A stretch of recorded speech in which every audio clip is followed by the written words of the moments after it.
Hello दोस्तों, नमस्कार। स्वागत है आपका पीकेआर टेक क्लासेस में। दोस्तों, आज हम लोग कुछ इम्पोर्टेंट एमसीक्यूज देखेंगे जेई के लिए। ठीक है, जेई एग्ज़ाम के लिए काफ़ी इंपॉर्टेंट एमसीक्यूज हैं। तो जो भी हमारे चैनल पर नए हैं वो हमारे चैनल पीकेआर टेक क्लासेस को सब्सक्राइब करें, लाइक एंड शेयर करें। ठीक दोस्तों, तो देखते हैं हम लोग टेक्निकल एप्टीट्यूड, इसके काफ़ी इंपॉर्टेंट क्वेश्चन हैं। ठीक है, और वीडियो को अंत तक ज़रूर देखिएगा, काफ़ी इंपॉर्टेंट क्वेश्चन है, आपके लिए काफ़ी मदद होगी। ठीक है, तो देखते हैं हम लोग क्वेश्चन 46 से क्या कह रहा है। In a three-phase induction motor, the rotor field runs at the following speed with respect to the stator structure। क्या कह रहा है कि एक थ्री फेज इंडक्शन मोटर है जो उसकी रोटर फील्ड है वो स्टेटर के स्ट्रक्चर के सापेक्ष किस तरह से स्पीड कर रही है, मतलब किस तरह से घूम रही है। तो दोस्तों, हम लोग जानते हैं कि जो इंडक्शन मोटर होती है ये उसका स्टेटर हो गया। ठीक है, स्टेटर हो गया एंड ये रोटर है उसका। ठीक है, तो जो रोटर फील्ड है, तो इसमें हम लोग इस तरह समझ सकते हैं कि ये मान लिया जो स्टेटर है, स्टेटर की जो स्पीड है वो होगी दोस्तों क्या, जीरो। स्टेटर स्थिर है।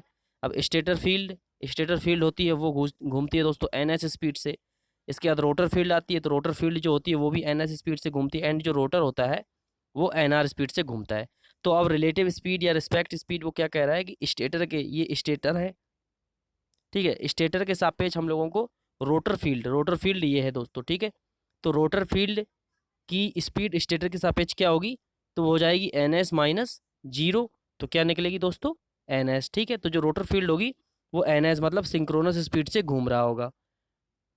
तो क्या है, at synchronous speed in the direction of stator field. जो रोटर की फील्ड है वो सिंक्रोनस स्पीड से स्टेटर की फील्ड की डायरेक्शन में घूम रही होगी। ठीक है, जहाँ को स्टेटर फील्ड की डायरेक्शन होगी वहीं को रोटर फील्ड की भी डायरेक्शन होगी। ठीक है, अगला question. V upon F is maintained constant in the following case of speed control of induction motor। जो voltage and frequency control method होता है या कांस्टेंट, इसको इसी को हम लोग कांस्टेंट फ्लक्स मेथड भी बोलते हैं। तो इसमें दोस्तों कैसे कंट्रोल करते हैं इंडक्शन मोटर की स्पीड, तो ये होती है दोस्तों इससे below base speed with frequency control. ठीक है, फ्रिक्वेंसी कंट्रोल के साथ इसकी जो स्पीड होती है बेस स्पीड से कम स्पीड हम लोग कर लेते हैं। अगला क्वेश्चन क्या कह रहा है। In a double cage induction motor which of the following is not true. एक डबल केज इंडक्शन मोटर में कौन सा कथन है वो जो सत्य नहीं है। तो हम लोग देखेंगे कि जो double cage squirrel leakage induction motor होती है तो उसमें जो outer cage and inner cage होती हैं। तो जो आउटर केज होती है दोस्तों, तो उसका जो सबसे पहले तो जो रजिस्टेंस है वो हाई होता है, आउटर केज का रजिस्टेंस हाई होता है। ठीक है, इस तरह से स्लॉट कंसंट्रेट से बटे होते हैं वो। तो उसका आउटर केज का जो रेजिस्टेंस होता है वो हाई होता है एंड जो लीकेज इंडक्टेंस होता है वो लो होता है। ठीक है, एंड जो आउटर बार का क्रॉस सेक्शन एरिया होता है वो इनर केस से कम होता है। तो ये तो सही है एंड ये सही है। एंड जो रेजिस्टेंस होता है आउटर केज का वो होता है ज़्यादा। तो यहाँ पे क्या लिखा, resistance of outer bar is less. तो यही वाला ऑप्शन एज सही होगा यहाँ पे कि ये कथन गलत है। ठीक है, अगला question. For which of the following pair of machines the stator and it's winding can be of the same type. तो इनमें से मशीन के पेयर में कौन से हैं जो स्टेटर एंड उनकी वाइंडिंग लगभग सेम टाइप की हो सकती है। तो ये होती हैं दोस्तों हिस्टेटिस एंड जो रिलेक्टेंस मोटर होती हैं वो एक प्रकार के सिंक्रोनस मोटर का प्रकार है, सिंगल फेज सिंक्रोनस मोटर का। तो हिस्टेटिस एंड रिलेक्टेंस मोटर, ठीक है, जिनमें स्टेटर एंड वाइंडिंग सेम हो सकती हैं। अगला question. In which of the following amplifier configuration the power gain is the largest. तो इनमें से कौन से कॉन्फ़िगरेशन में पावर गेन सबसे ज़्यादा होता है, तो ये होता है दोस्तों कॉमन अमीटर में। ठीक है, कॉमन अमीटर में जो पावर गेन है वो सबसे ज़्यादा हाई होता है एंड वोल्टेज गेन भी इसमें लगभग हाई होता है 500 की रेंज के लगभग। एंड इसमें जो करंट एम्पलीफिकेशन फैक्टर होता है उसका मान भी हाई होता है। ठीक है, एंड जो इसका इनपुट रजिस्टेंस होता है वो लो होता है। ठीक है, एंड आउटपुट रेजिस्टेंस हाई होता है। ठीक, एंड इसमें जो आउट ऑफ फेज होता है वो 180 डिग्री आउट ऑफ फेज होता है इसकी जो पल्स होती है। ठीक है, phase displacement and leakage current इसकी जो होती है वो होती है लगभग 300 माइक्रो एम्पियर के समथिंग। ठीक है, अगला question. Transformer core is laminated in order to. जो ट्रांसफार्मर कोर होती है वो लेमिनेट की जाती है और किसके लिए, decrease only eddy current losses. ठीक है,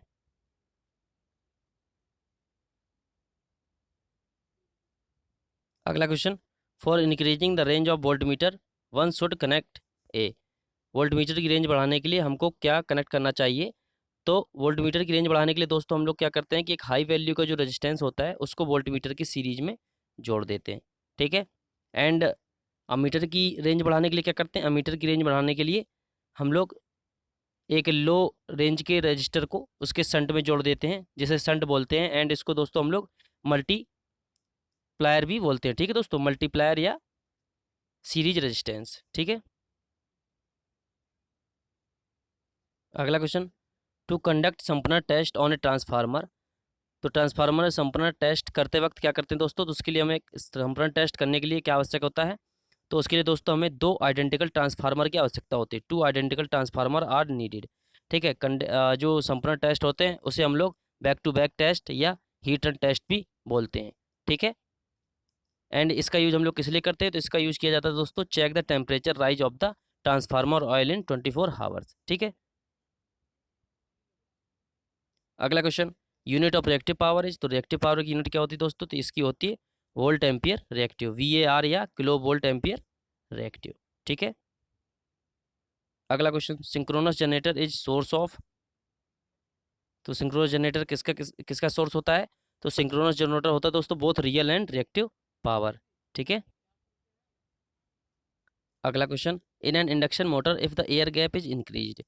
अगर इंडक्शन मोटर में एयर गैप हम लोग इंक्रीज कर देंगे तो क्या होता है कि जब इंडक्शन मोटर में अगर एयर गैप इंक्रीज कर देते हैं तो जो मैग्नेटाइज कंपोनेंट होता है, मैग्नेटाइजिंग कंपोनेंट होता है आई म्यू, उसका मान बढ़ता जाता है। जब उसका मान बढ़ता जाता है तो जो लोड एंगल होता है, ठीक है, जो हम लोगों का लोड एंगल होता है फाई नॉट, उसका मान क्या होता है? उसका मान भी बढ़ता जाता है।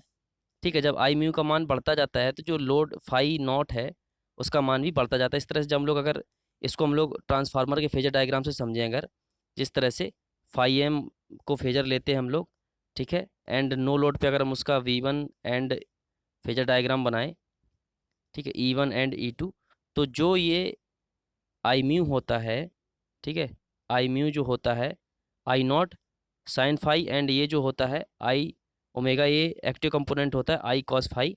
जब हम लोग अगर गैप बढ़ा देते हैं, एयर गैप बढ़ा देते हैं, तो जो ये म्यू नॉट हो, तो ये आई म्यू होता है, ये मान बढ़ता जाता है।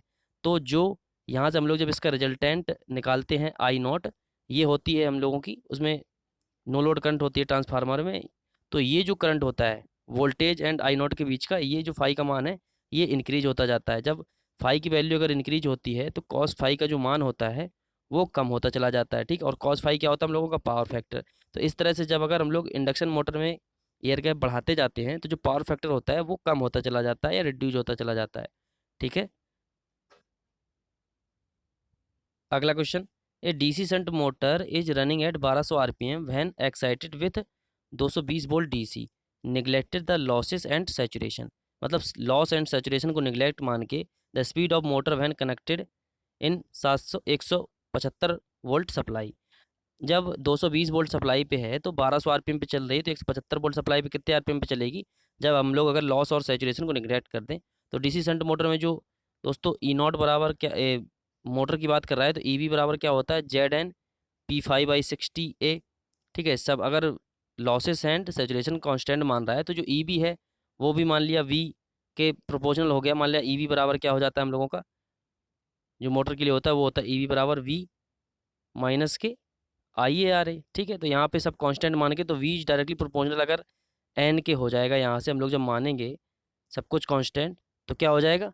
V1/V2 इस तरह से कर देंगे बराबर N1/N2 इस तरह निकालेंगे। तो V1 कितना है?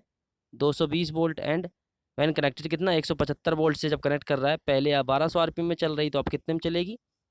1200 आरपीएम। जब इसको सॉल्व करेंगे 220 वोल्ट, ठीक है, तो N2 बराबर क्या निकलेगा? N2 बराबर निकलेगा हम लोगों का 1200 × 175/220। N2 बराबर क्या निकलेगा? 1200 × 175/220। तो जब हम लोग इसको सॉल्व करेंगे, 2 से इसको काटेंगे, 11 बार कटेगा, ये कटेगा 60 बार। तो जब हम लोग इसको सॉल्व करेंगे तो ये आता है लगभग समथिंग 954.6 7 5 ऐसे कुछ करके, ठीक है, 7 4 7 5।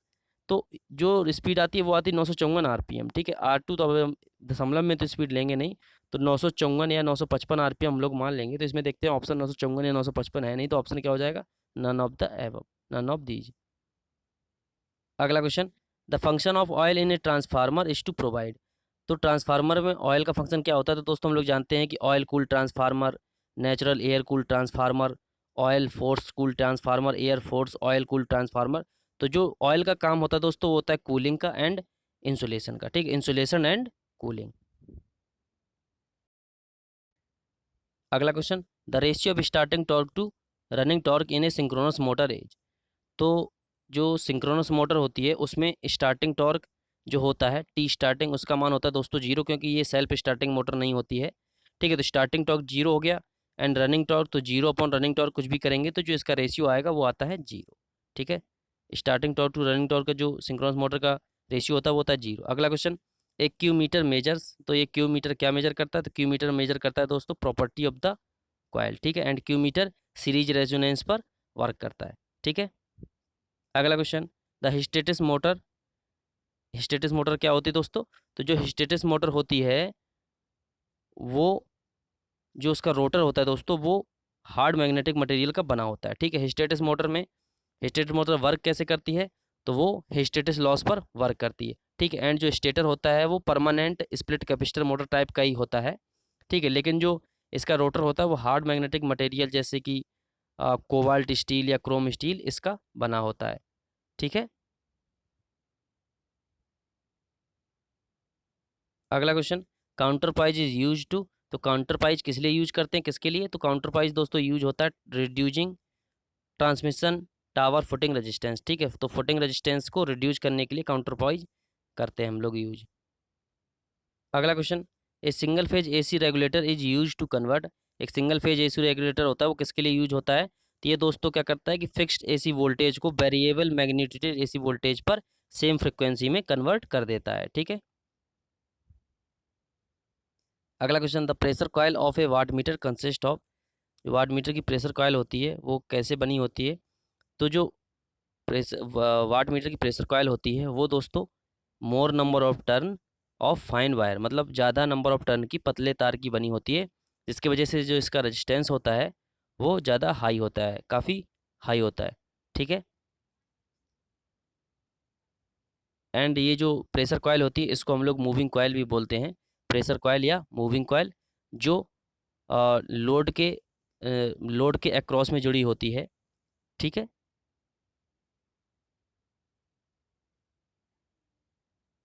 ठीक दोस्तों, और जो watt meter pressure coil high resistive इसलिए बनाई जाती है क्योंकि minimise the error of the watt meter potential coil. जो प्रेशर कॉइल होती है उसको हम लोग हाई रेजिस्टिव बनाते हैं एरर को मिनिमाइज करने के लिए, ठीक है।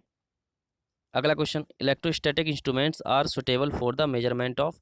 तो इलेक्ट्रोस्टैटिक इंस्ट्रूमेंट होते हैं वो AC and DC voltages, only voltages मापने के लिए यूज किए जाते हैं, ठीक है।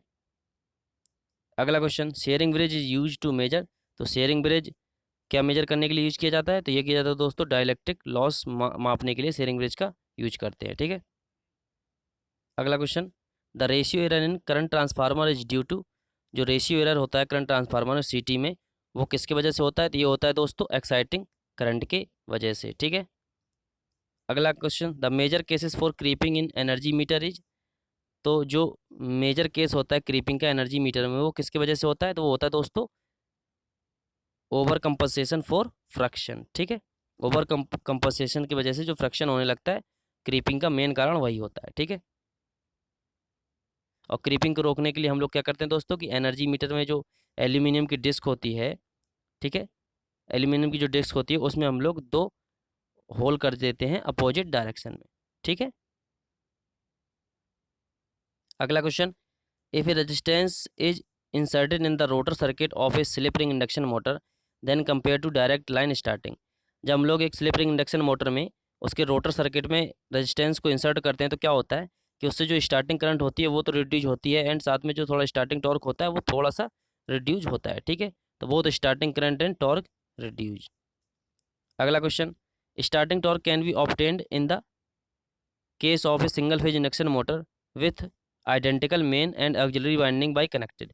तो जो सिंगल फेज इंडक्शन मोटर होती है उसमें जो auxiliary winding and main winding होती है वो दोस्तों इस तरह से कनेक्ट होती हैं, वो पैरेलल में कनेक्ट होती हैं, ठीक है। एंड जो कैपेसिटर होता है वो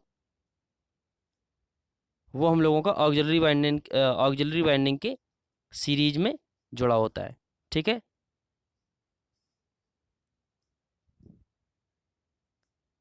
ठीक है, तो क्या होगा कि capacitor in series with the auxiliary winding, ठीक है, जो कनेक्टिंग होता है कैपेसिटर, वे capacitor in series with the auxiliary winding. अगला question, armature shunting method of speed control of DC shunt motor is preferred over armature resistance method due to. Armature shunting method, जो DC shunt motor में control speed control के लिए armature shunting method use करते हैं, वो preferred over armature resistance method किस लिए, मतलब आर्मेचर रेजिस्टेंस मेथड से अच्छा आर्मेचर शंटिंग मेथड यूज करते हैं। क्यों? क्योंकि उसमें दोस्तों क्या होता है कि less loss in external resistance, ठीक है, उसमें जो एक्सटर्नल रेजिस्टेंस जोड़ते हैं उसमें जो लॉसेस होते हैं वो काफ़ी कम होते हैं, ठीक है। ये एक्सपेंसिव नहीं होता है ज़्यादा आर्मेचर शंटिंग मेथड, ठीक है, ये लेस एक्सपेंसिव होता है, इस वजह से हम लोग आर्मेचर शंटिंग मेथड को ज़्यादा प्रेफर करते हैं आर्मेचर रेजिस्टेंस मेथड से, ठीक।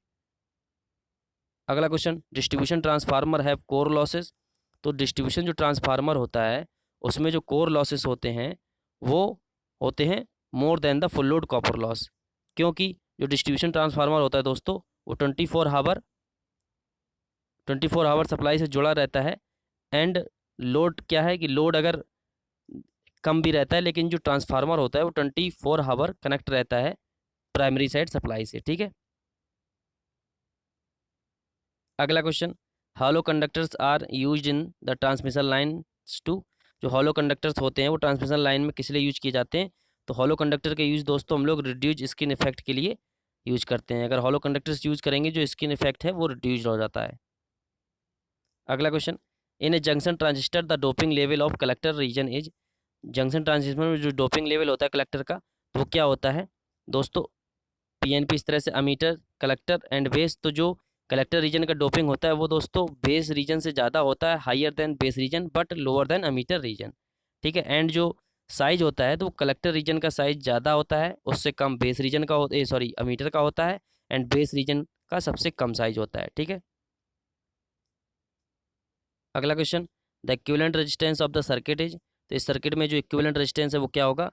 तो हम लोग निकालेंगे दोस्तों, क्या होगा, यहाँ से चालू करते हैं तो ये 400 200 एंड 200 ये कितना हो जाएगा, सारे सीरीज में है तो 4 2 6 2 8 800 हो जाएगा। एंड 800 ये है तो 800 800 पैरेलल में फिर से ये यहाँ पे जो आएगा इक्विवेलेंट वो आ जाएगा 400। तो ये 400 और फिर ये 200 और ये 200 तो फिर से 800 हो जाएगा। तो 800 और 800 ये पैरेलल में है तो फिर से 400 यहाँ आ जाएगा। तो ये 400 और 100 और 100 कितना हो जाएगा, 400 500 600, तो इक्विवेलेंट आ जाएगा, इसके क्रॉस आ जाएगा दोस्तों 600। अगला question, the purpose of a coupling capacitor in an amplifier is to. जो कपलिंग कैपेसिटर होता है एम्पलीफायर में उसका क्या पर्पज होता है? तो दोस्तों वो क्या करता है कि जो डीसी होती है उसको ब्लॉक करता है एंड एम्पलीफायर एंड लोड के बीच में। तो क्या करता है, provide DC isolation between amplifier and load, ठीक है। डीसी जो होता है उसको ब्लॉक करता है, एसी को पास होने देता है, ठीक।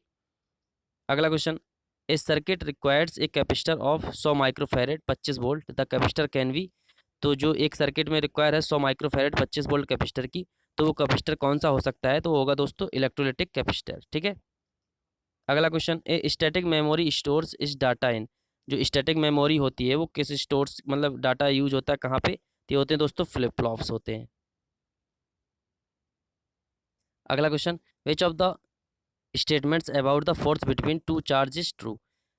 दो चार्ज के बीच में कौन सा स्टेटमेंट सही है? तो जो सेम चार्ज होते हैं, क्या ए फोर्स ऑफ रिपल्सन, उन दोनों के बीच में रिपल्सन फोर्स लगता है बिटवीन टू लाइक चार्जेस। मतलब पॉजिटिव पॉजिटिव अगर है तो उसमें रिपल्सन चार्ज लगेगा एंड नेगेटिव नेगेटिव है तो उसमें रिपल्सन फोर्स लगता है। पॉजिटिव एंड नेगेटिव में अट्रैक्शन होता है, ठीक है। अगला question, with the increase in the cross sectional area of the conductor the value of resistance. तो आर बराबर रो एल बाई ए, अगर रो एल बाई ए अगर हम लोग क्रॉस सेक्शन एरिया बढ़ाएंगे तो जो रेजिस्टेंस होगा वो डिक्रीज हो जाता है, ठीक है। The value of resistance is decrease. अगला question, with the increase in the temperature the resistance of copper. तो दोस्तों अगर हम लोग टेम्परेचर बढ़ाएंगे तो जो कॉपर कंडक्टर होता है, कंडक्टर का जो रेजिस्टेंस का मान होता है वो भी इंक्रीज होता है टेम्परेचर बढ़ने के साथ साथ। ठीक है दोस्तों, टेम्परेचर बढ़ाएंगे तो इंक्रीज होगा। अगला question, the unit of electric energy. तो इलेक्ट्रिक एनर्जी की यूनिट होती है दोस्तों किलोवाट आवर। ठीक है, the unit of electrical energy होती है किलोवाट आवर। अगला question, in series LCR circuit at resonance. तो आरएलसी सीरीज सर्किट में रेजोनेंस कंडीशन में क्या होता है दोस्तों, रेजोनेंस कंडीशन में एक्सएल बराबर एक्सी हो जाता है एंड जो जेड होता है वो जेड मिनिमम हो जाता है आर बराबर के। ठीक है, एंड जेड मिनिमम हो जाता है एंड जो करंट होती है वो आई मैक्स हो जाती है वी अपॉन जेड से, क्योंकि जेड का मान मिनिमम है तो आई का मान जो होगा वो मैक्सिमम होगा।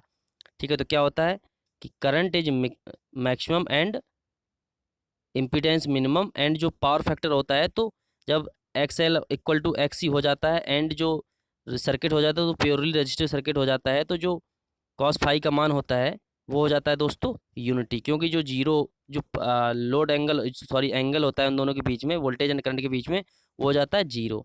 ठीक है, तो कॉस फाई का मान क्या हो जाता है यूनिटी। ठीक है, तो current is maximum and power factor is unity. अगला क्वेश्चन, द निगलेक्ट एक current source the terminal across the sources are. अगर एक करंट सोर्स है, कोई भी एक करंट सोर्स है एक सर्किट में अगर लगा हुआ है, तो जो उसके टर्मिनल होंगे उसके टर्मिनलों को हम लोग जब सोर्स के अक्रॉस जब टर्मिनल हम लोग उसको दिखाएंगे तो कैसे दिखाते हैं, तो क्या करते हैं हम लोग करंट सोर्स को कर देते हैं ओपन सर्किटेड। ठीक है, करंट सोर्स को अगर रिप्लेस करते हैं तो हम लोग ओपन सर्किट कर देते हैं। एंड जो वोल्टेज सोर्स होता है, तो वोल्टेज सोर्स अगर किसी भी सर्किट में लगा हुआ है, अगर उसको हम लोग जब वोल्टेज सर्किट को रेफरेंस करते हैं वोल्टेज सोर्स को, तो वो हो जाता है शॉर्ट सर्किट की तरह। ठीक है, ठीक है, ओपन सर्किटेड। अगला क्वेश्चन क्या कह रहा है दोस्तों, the generator which gives DC supply to the rotor is called. Generator को जो डीसी सप्लाई देता है उसे क्या कहते हैं दोस्तों, तो वो कहलाता है एक्साइटर। ठीक है, ठीक है दोस्तों, अगला क्वेश्चन एंड इस चैप्टर का लास्ट क्वेश्चन दोस्तों इस पार्ट का, the deflection torque can be produced by. तो जो डिफ्लेक्शन टॉर्क प्रोड्यूस होता है, तो ये दोस्तों ग्रेविटी कंट्रोल ये कंट्रोलिंग टॉर्क है, स्प्रिंग कंट्रोल ये भी कंट्रोलिंग टॉर्क होता है, एयर फ्रिक्शन ये डैम्पिंग होती है दोस्तों, air friction and eddy current damping. And जो डिफ्लेक्शन होता है वो दोस्तों मैग्नेटिकली डिफ्लेक्ट करते हैं। ठीक है, मैग्नेटिकली अट्रैक्शन या रिपल्सन टाइप का डिफ्लेक्शन होता है। ठीक है, तो ये था हमारा दोस्तों जेई लेवल के लिए काफ़ी मोस्ट इंपॉर्टेंट एमसीक्यूज का पार्ट 1। ठीक है, तो जिसे भी अगर वीडियो हमारा पसंद आता है तो हमारे चैनल PKR टेक क्लासेस को सब्सक्राइब करें, लाइक करें एंड दोस्तों के साथ शेयर करें। ठीक दोस्तों, अगले पार्ट में मिलते हैं।